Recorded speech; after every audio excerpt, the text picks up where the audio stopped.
Shri Gurudev. ಮೇಷರಾಶಿಯವರಿಗೆ December ತಿಂಗಳಿನಲ್ಲಿ ಏನೆಲ್ಲ ಬದಲಾವಣೆಗಳಿದೆ ಮತ್ತು ನಿಮಗೆ ಈ ತಿಂಗಳು ಅದೃಷ್ಟ ಕೈ ಹಿಡಿಯುತ್ತಾ, ಜೊತೆಗೆ ನೀವು ಯಾವ ವಿಷಯದಲ್ಲಿ ಎಚ್ಚರಿಕೆ ಇರಬೇಕು, ಇದರ ಬಗ್ಗೆ ಸಂಪೂರ್ಣವಾದ ಮಾಹಿತಿಗಳು ಈ ವಿಡಿಯೋದಲ್ಲಿ ತಿಳಿದುಕೊಳ್ಳೋಣ.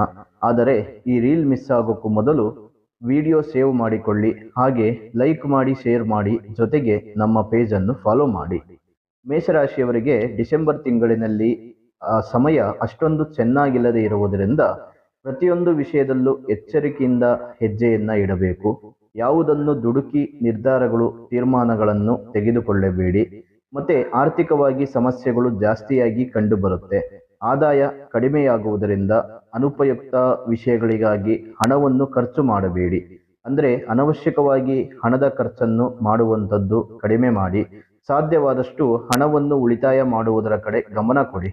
ಇನ್ನು ಉದ್ಯೋಗದಲ್ಲಿರುವವರಿಗೆ ಮೇಲಧಿಕಾರಿಗಳಿಂದ ತೊಂದರೆಗಳು ಕಂಡುಬರುತ್ತೆ, ಜಾಗ್ರತೆಯಿಂದ ಇರಿ. ಮತ್ತೆ ವ್ಯಾಪಾರಿಗಳಿಗೆ ಏನಾದರೂ ಒಂದು ಸಮಸ್ಯೆಗಳು ಕಂಡುಬರುತ್ತದೆ. ಅಂದರೆ ವ್ಯಾಪಾರದಲ್ಲಿ ತುಂಬ ಇನ್ವೆಸ್ಟ್ ಮಾಡಿ ನಷ್ಟವನ್ನ ಮಾಡಿಕೊಳ್ಳುವ ಸಾಧ್ಯತೆಗಳಿರುತ್ತೆ. ಜೊತೆಗೆ ಬೇರೆ ವ್ಯಕ್ತಿಯಿಂದ ಕಿರಿಕಿರಿ, ತೊಂದರೆಗಳು ಆಗುವ ಸಾಧ್ಯತೆಗಳು ಕೂಡ ಇರುತ್ತೆ. ಹಾಗಾಗಿ ವ್ಯಾಪಾರ ಮಾಡುವ ಜಾಗದಲ್ಲಿ ನೀವು ತುಂಬ ಚುರುಕಾಗಿ ಬುದ್ಧಿಶಕ್ತಿಯಿಂದ ವ್ಯಾಪಾರವನ್ನು ಮಾಡಬೇಕಾಗುತ್ತೆ. ಜೊತೆಗೆ ಈ ತಿಂಗಳು ನಿಮ್ಮ ಆರೋಗ್ಯ ಹಾಳಾಗದಂತೆ ಎಚ್ಚರ ವಹಿಸಬೇಕು. ಇಲ್ಲವಾದರೆ ಆರೋಗ್ಯದ ಸ್ಥಿತಿ ಹಾಳಾಗುವ ಸಾಧ್ಯತೆಗಳು ಇದೆ. ಇದರಿಂದ ಹಣವು ಕೂಡ ಅತಿ ಹೆಚ್ಚಾಗಿ ಖರ್ಚಾಗುವ ಸಾಧ್ಯತೆಗಳಿದೆ. ಇನ್ನು ಬ್ಯೂಟಿ ಪಾರ್ಲರ್ ವ್ಯವಹಾರಗಳಲ್ಲಿ ಭಿನ್ನಾಭಿಪ್ರಾಯಗಳು ಬರದಂತೆ ನೋಡಿಕೊಳ್ಳುವಂಥದ್ದು ಒಳ್ಳೆಯದು.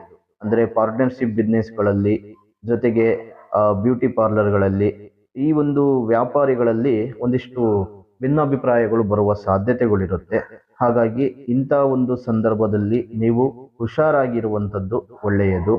ಇನ್ನು ಈ ಡಿಸೆಂಬರ್ ತಿಂಗಳಿನಲ್ಲಿ ಮೇಷರಾಶಿಯವರಿಗೆ ತಾಳ್ಮೆ, ಸಹನೆಯಿಂದ ಸಮಸ್ಯೆಗಳು ಎದುರಿಸಿದರೆ ಒಳ್ಳೆಯ ಫಲಿತಾಂಶಗಳನ್ನು ಕಾಣುವುದಕ್ಕೆ ಸಾಧ್ಯವಾಗುತ್ತೆ.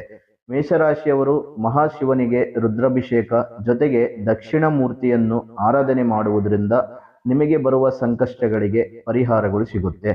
ಇನ್ನಷ್ಟು ಹೆಚ್ಚಿನ ಮಾಹಿತಿಗಾಗಿ ಸ್ಕ್ರೀನ್ ಮೇಲೆ ಕಾಣುತ್ತಿರುವ ಸಂಖ್ಯೆಗೆ ಕರೆ ಮಾಡಿ ನಿಮ್ಮ ಅಪಾಯಿಂಟ್ಮೆಂಟ್ ಬುಕ್ ಮಾಡಿಕೊಳ್ಳಿ.